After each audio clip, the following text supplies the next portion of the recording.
कृष्ण पृष्ठाय भूतले श्रीमते भक्ति वेदांत स्वामिनिति नामिने।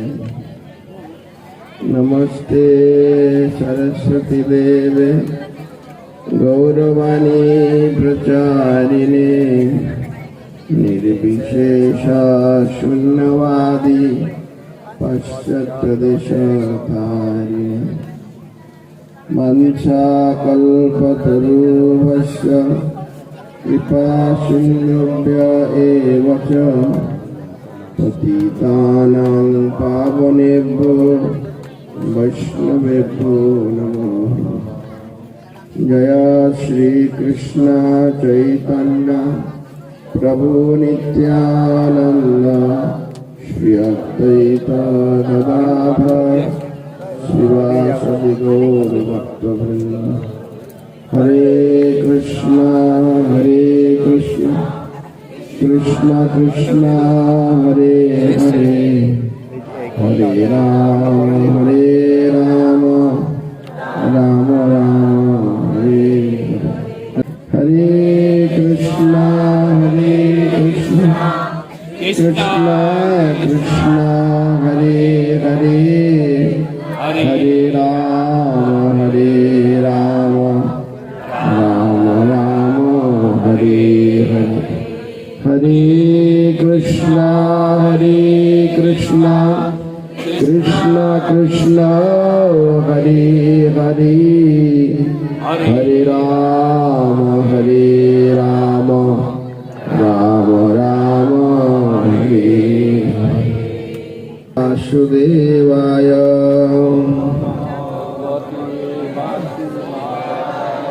ओम नमो भगवते वासुदेवाय।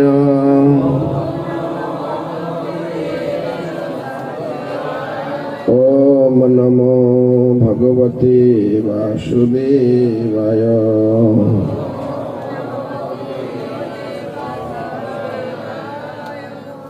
सर्वधर्मान् परित्यज्य मामेकं शरणं व्रज। अहं त्वां सर्वपापेभ्यो मोक्षयिष्यामि मा शुचा। नष्टप्रायेषु अभद्रेषु नित्यं भागवत सेवया। भागवती उत्तम श्लोके भक्तिर्भवति नैष्ठिकी। मुखं करोति वाचालं पङ्गुं लङ्घयते गिरिं यत्कृपातमहं वन्दे श्रीगुरो दीनतारिणा। परमानन्दमाधव শ্রীচৈতন্যেশ্বরম। আপনাদের উপস্থিতির জন্য অসংখ্য ধন্যবাদ জ্ঞাপন করছি। আপনারা এই ঠান্ডাকে উপেক্ষা করেও অনেক দূর দূরান্ত থেকে ছুটে এসেছেন পবিত্র দামোদর মাসে ভগবানের কথা শ্রবণ করবেন, সাধুসঙ্গ লাভ করবেন, আপনাদের মনুষ্য জীবনকে ধন্য করবেন। তো আপনাদের উপস্থিতি এবং আপনাদের সঙ্গ পেয়ে আমার খুবই ভালো লাগছে, আমি খুবই আনন্দিত। তো আজকে হলো বহুলাষ্টমী। তো বহুলাষ্টমী প্লাস আজকে রাধাকুণ্ডের আবির্ভাব তিথি। এটা দুটো বিষয়, একই বিষয় নয়, কিন্তু একই দিনে ঘটেছে বলে বহুলাষ্টমী বলা হয়। প্লাস দামোদর মাস, তো অনেক কথা আছে, কিন্তু আমরা কিছু কথা আলোচনা করার চেষ্টা করব। কারণ আপনারা অনেক দূর দূরান্ত থেকে এসছেন, আপনারা আবার বাড়ি ফিরে যাবেন।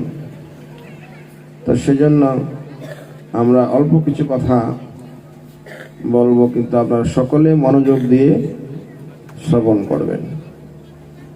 কেননা এই কথা, এই কৃষ্ণ কথা, বিশেষ করে রাধাকুণ্ডের আবির্ভাব তিথি বহুলাষ্টমী, এই কথা শ্রবণ করলে নিশ্চিত রূপে আমরা সকলেই কৃষ্ণ প্রেম লাভ করব। হরি ও হরি হরি বল। তো সে বহুলাবনে একটি গাভী ছিল, যে গাভী সে শঙ্কর্ষণ কুণ্ডে একদিন গিয়ে জল পান করছিল, কিন্তু ফেরার সময় তাকে একটি বাঘ রাস্তায় পথ আটক করে এবং সে গাভীটিকে বলছে, আমি অত্যন্ত ক্ষুধার্ত। বাঘ বলছে, আমি অত্যন্ত ক্ষুধার্ত, সুতরাং আমি তোমার মাংস খাবো, তোমাকে খেয়ে আমার ক্ষুধা নিবৃত্তি করবো। তো এই যে গাভীটি, সে কিন্তু ভগবানের ভক্ত ছিল, সে ভগবানের ভাবনা, ভগবানের চিন্তা, ভগবানের স্মরণ সবসময় করত। তো এখন বাঘের পেটে খিদে পেয়েছে, কি করে বাঘকে নিষেধ করবে যে তুমি আমাকে খাবে না? তো সে বলছে, ঠিক আছে, কোনো অসুবিধা নেই, তুমি আমাকে খাবে, কিন্তু আমার একটি বাচ্চা আছে, সে বাচ্চা আমার দিকে তাকিয়ে আছে। সকালবেলা আমি বেরিয়েছি, এখন তো প্রায় দুপুর হয়ে গেল, তো সে বাচ্চা আমার দিকে তাকিয়ে আছে, আমি গেলে সে আমার স্তন পান করবে, দুধ পান করবে। সেজন্য তুমি আমাকে একটু সুযোগ দাও, এতক্ষণ তুমি ক্ষুধায় কষ্ট পাচ্ছ, তার একটু তুমি কষ্ট স্বীকার করো। আমি জাস্ট বাড়িতে যাব, আমার বাচ্চাকে দুধ পান করাবো, করে আমি তোমার কাছে ফিরে আসবো, তখন তুমি আমাকে খাবে। তো বাঘটাও চিন্তা করছে এটা ছেড়ে দেওয়া ঠিক হবে কিনা, কিন্তু সেই সময় সকলেই বিশ্বস্ত ছিল। একদিকে যেরকম গাভী কথা বলছে, সেও ফিরে আসবে, আবার বাঘও জানে যে না, এ বলছে মানে ফিরে আসবে। তো যাই হোক, তখন বাচ্চার কথা শুনে বাঘটা তাকে সুযোগ দিল, আর মনে মনে ভাবলো, ঠিক আছে, এই গাভী যাবে কোথায়, ও তো চড়ার জন্য প্রতিদিনই বেরিয়ে আসবে, সুতরাং আমি তাকে ধরতে পারবো।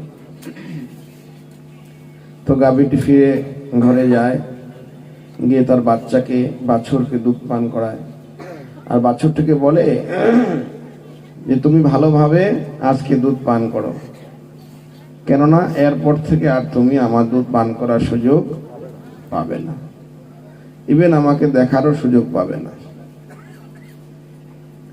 বাছুর এই কথা শুনে সে কান্না করতে লাগলো এবং জানতে চাইলো কি ব্যাপার। তখন সেই গাভীটি তার বাছুরকে সমস্ত বিষয় খুলে বলল। বাছুরটি বলল, তাহলে একটা কাজ করো, তোমাকে বাঘের কাছে যেতে হবে না, আমি বাঘের কাছে যাব, কেননা আমার উপর কেউ নির্ভরশীল নয়। বাছুরটি বলছে যে আমার উপর যেহেতু কেউ নির্ভরশীল নয়, গাভী যদি চলে যায়, বাচ্চা গাভীর উপর নির্ভরশীল, তা আমার উপর যেহেতু কেউ নির্ভরশীল নয়, সুতরাং আমি সেই বাঘের কাছে যাব, তোমাকে যেতে হবে না। এটা নিয়ে মা আর বাচ্চার সাথে এরকম, না তুমি যাবে না, না তুমি যাবে, এরকম সব হচ্ছে। তো যে মালিক আছে, সে এসে বিষয়টাকে জানতে পেরেছে, যে বলছে আমি যাব, বলছে আমি যাবে, কি ব্যাপার? তখন মালিককে বিষয়টা খুলে বলে। তিনি বলছেন, না তোমাদেরকে যেতে হবে না, আমি যাব। কম্পিটিশন চলছে কে যাবে। এখন তিনজন বলছে, ঠিক আছে, তিনজনই যেতে চাইছে, কেউ থাকতে চাইছে না, ওকে চলো আমরা তিনজনই যাই। এবার দেখা যাক বাঘ কাকে খায়। তো তিনজনই তখন সে বাঘের কাছে সেই জায়গায় চলে গেছে। দূর থেকে বাঘ দেখে বলছে, আরে আমি তো একজনকে চেয়েছিলাম, এখন দেখছি তিনজন আসছে। বাঘ দেখে খুবই খুশি, আনন্দিত, কোনো অসুবিধা নাই। তো যখন বাঘের কাছে গেছে, তো গাভী বলছে আমাকে খাও, বাছুর বলছে আমাকে খাও, সেই মালিক বলছে আমাকে খাও।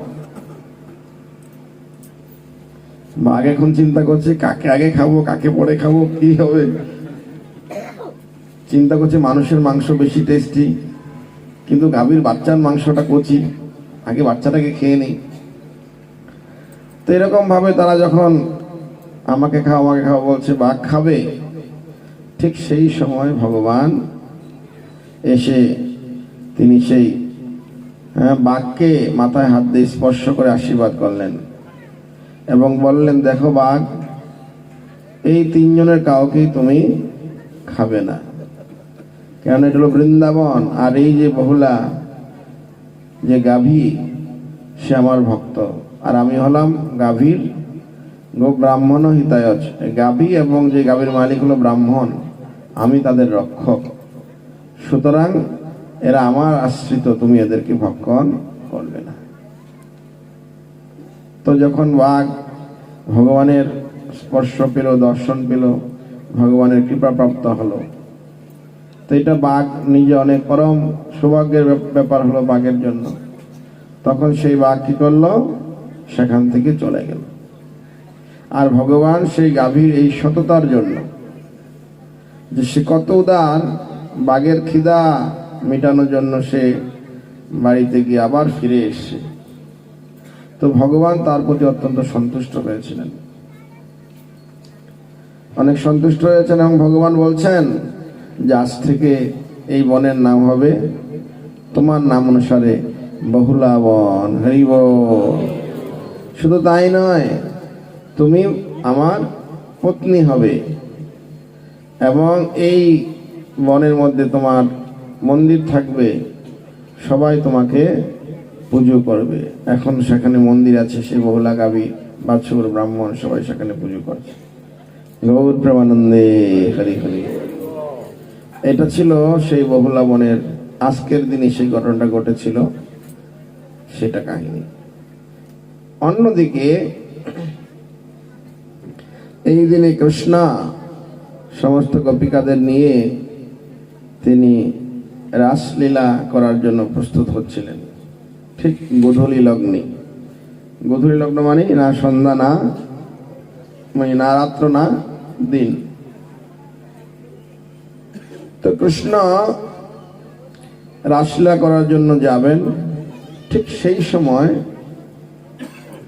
কংস একটা অসুরকে প্রেরণ করেছেন, যার নাম হলো অরিষ্টাসুর। সে অরিষ্টাসুর দেখতে একটা ষাঁড়ের রূপ ধারণ করে এসেছে।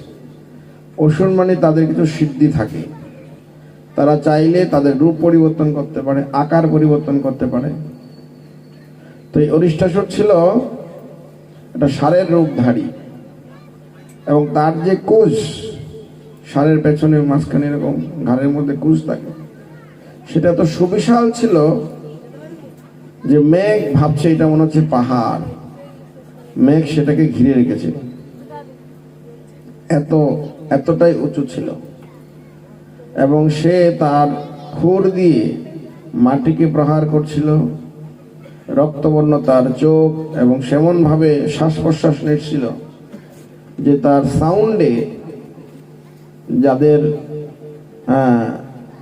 যে সমস্ত গোপীরা গর্ভবতী ছিল, তাদের গর্ভপাত হয়ে গিয়েছিল।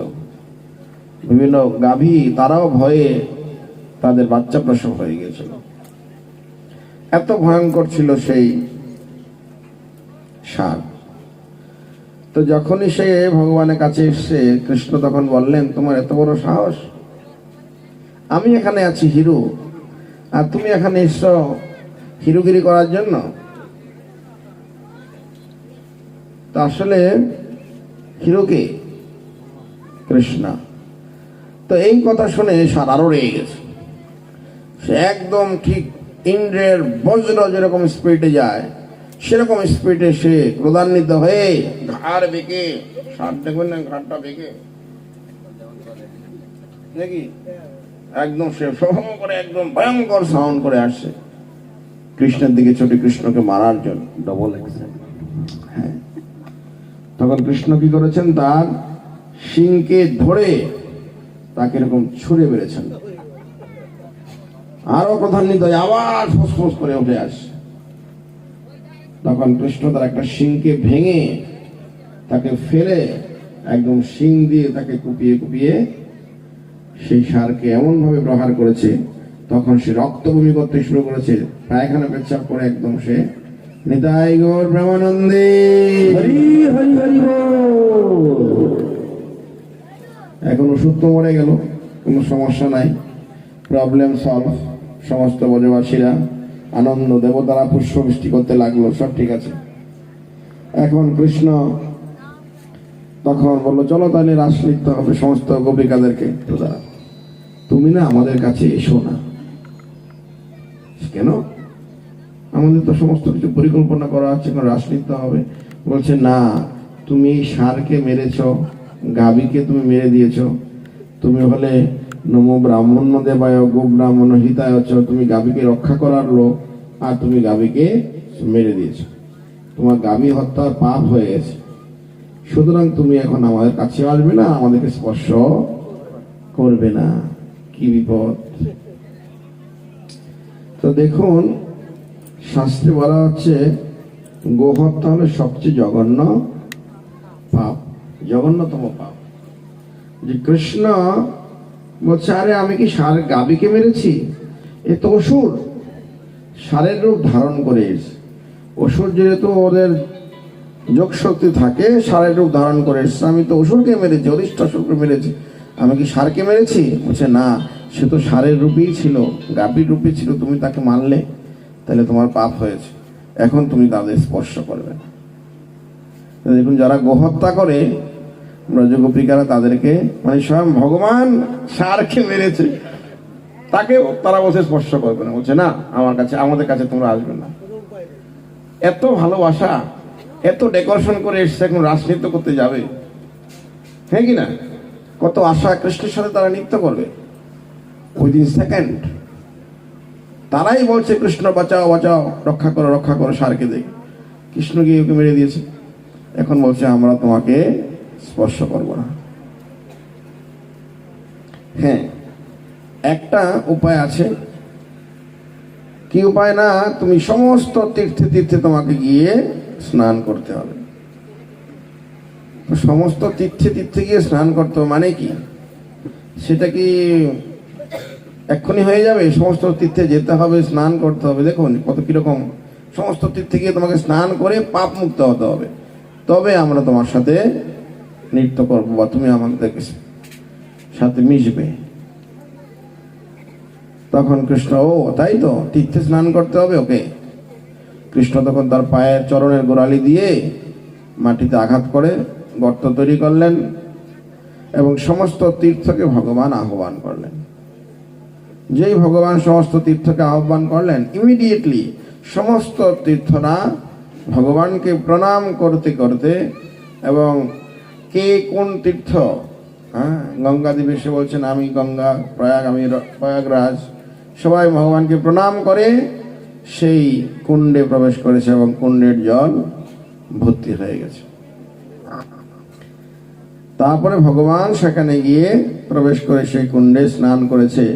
সেই কুণ্ডের নাম হলো শ্যাম কুণ্ড। হরি বল, হরি বল।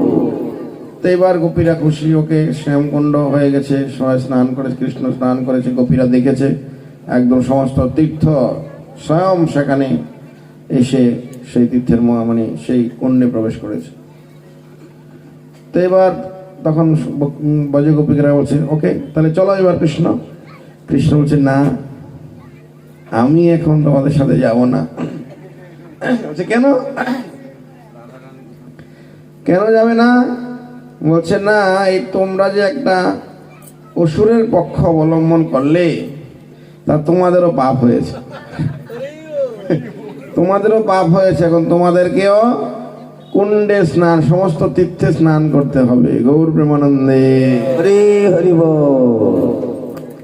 তখন রাধারানী অর্নামেন্টস খুলে গর্ত করতে শুরু করেছে, সমস্ত গোপিকারা গর্ত করতে শুরু করেছে। করে করে ওরা একটা মোটামুটি একটা অনেক কষ্ট করে, বুঝতে পারলেন অর্নামেন্টস দিয়ে কতটা গর্ত করা যায়, হ্যাঁ কি না?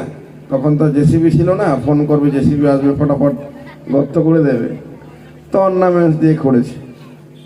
তো যাই হোক, গর্ত খোঁড়ার পরে অনেক কষ্ট করে কৃষ্ণ তাকিয়ে তাকিয়ে দেখছে আর কি করছে। সবাই মিলে গর্ত তো খুঁড়েছে, এবার জল নেই। তো তখন কৃষ্ণ বলছে, ঠিক আছে শ্যামকুণ্ড থেকে তোমরা জল নিয়ে যাও, কোনো অসুবিধা নেই। বলছে না, শ্যামকুণ্ডে তুমি স্নান করেছো, তোমার সমস্ত পাপ সেই কুণ্ডের মধ্যে আছে, সুতরাং আমরা সেই কুণ্ডে জল আমরা নেব না। কি বিপদ! তো তখন তারা কি করলো, মানস সরোবর থেকে সমস্ত ব্রজগোপিকারা লাইন দিয়ে কলসি নিয়ে সেখান থেকে জল নিয়ে একজন আরেকজন হাতে দিচ্ছে, আরেকজন হাতে দিচ্ছে, এইভাবে করে জল নিয়ে আসছে। অনেক কষ্ট। কৃষ্ণ মনে মনে একটু হাসছে, কেননা মানস সরোবর, হ্যাঁ, কৃষ্ণের চিন্তার মাধ্যম দিয়েই সেটা তৈরি হয়েছে। তো আলটিমেটলি কৃষ্ণের কুণ্ড থেকে জল নিয়ে আসছে, কৃষ্ণ হাসছে। তথাপিও তাদের এত কষ্ট দেখে যে গোপিকারা এরকম ভাবে সেই জল নিয়ে কোথায় মানস সরোবর আর কোথায় হলো গিরি গোবর্ধনের পাশে, সেখানে হলো শ্যামকুণ্ড, তার পাশে রাধাকুণ্ড হবে। তখন কি হলো না, কৃষ্ণ তখন সমস্ত তীর্থদেরকে বললেন, যাও তোমরা শ্রীমতী রাধারানীর কাছে যাও, তাকে অনুরোধ করো তার সেবায়, হ্যাঁ, যাতে তোমরা অধিকার পাও। তখন সমস্ত তীর্থরা রাধারানীর কাছে গেলেন, গিয়ে প্রার্থনা করলেন। হ্যাঁ, বলছে কি এবার তোমরা কারা? না, আমরা স্বয়ং তীর্থ, আপনি আমাদের কৃপা করুন, দয়া করুন, আপনার সেবায় আমাদেরকে নিয়োজিত করুন। তখন রাধারানী অনেক কৃপা করলেন, তাদেরকে সুযোগ প্রদান করলেন। তখন তারা এই রাধাকুণ্ডে গিয়ে আবার সেখানে জল ভর্তি হয়ে গেল। শ্যামকুণ্ড থেকে একটা লাইন করে দেওয়া হলো, সেই জল গিয়ে রাধাকুণ্ডকে ভর্তি করলো। সেখানে সমস্ত ব্রজগোপিকারা তারা সবাই গিয়ে সেখানে স্নান করলেন। গৌর প্রেমানন্দে। হরি হরি হরি বল।